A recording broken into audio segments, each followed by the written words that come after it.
Urdu point की videos देखने के लिए हमारा चैनल सब्सक्राइब कीजिए और बेल के आइकन पर क्लिक कीजिए ताकि आप हमारी तमाम आने वाली वीडियो से बाखबर रह सकें।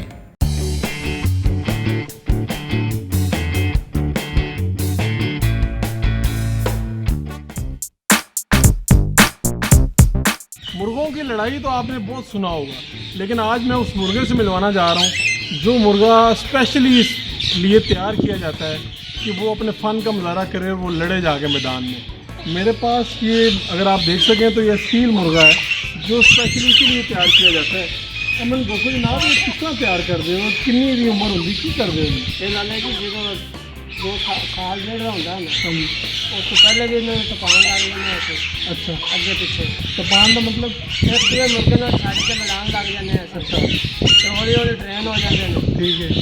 उस तो बाद जेड़ा ऐसे जो तैयारी ते लाना होंदा, अच्छा, बादाम खवाए, ठीक है। मुरब्बा खेतां दा, अच्छा मगज हो गए। अच्छा, तो कितना को खर्चा हो जाता है? तो खान दे खान पान का बहुत खर्चा हो जाता है।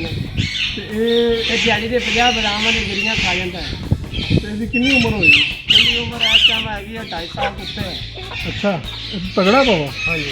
साइज भी तो बड़ा काफी। तो लड़ाई कदों होंदी है ते लड़ाई होती है स्याले में। अच्छा, ठंड ठंड दे विच? हाँ जी, ठंड के मौसम में ते किन्ने को मुर्गे लियाए जांदे ने ते मुर्गे बहुत आ जाते हैं। इहदी कीमत की होएगी? इनकी कीमत बहुत है। की होएगी? कीमत कम से कम शौक का मुल्क नहीं होता। अच्छा, भावें लाख का लै लो, भावें 2 लाख का लै लो, भावें 50,000 का लै लो, भावें 20,000 का ते लै लो। केड़ा सब तो महंगा होंदा है सील मुर्गा? जेड़ा लड़दा पे होवे सोहना, जो सोना लड़दा होए, इन्हें कितनी लड़ाइयां लड़ियां? इन्हें 2 लड़ाइयां लड़ के ते जित्तिया? अच्छा, दोवें जित गए।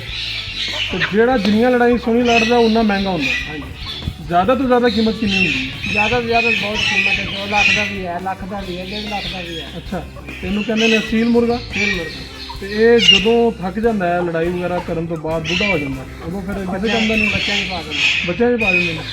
बच्चे नहीं।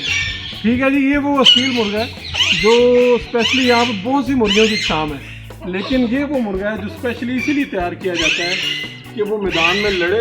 और इसके ऊपर फिर आपको पता है लाखों रुपए की शर्तें लगती हैं। और इस तरह से वो मुर्गा ज़्यादा से ज़्यादा महंगा होता है जो ज़्यादा लड़ाइयाँ विन करता है और जीतता है। ये है असील मुर्गे की कहानी। अपने मेज़बान फारूक शहबाज वड़ाई को इजाज़त दीजिए। अल्लाह निगहबान।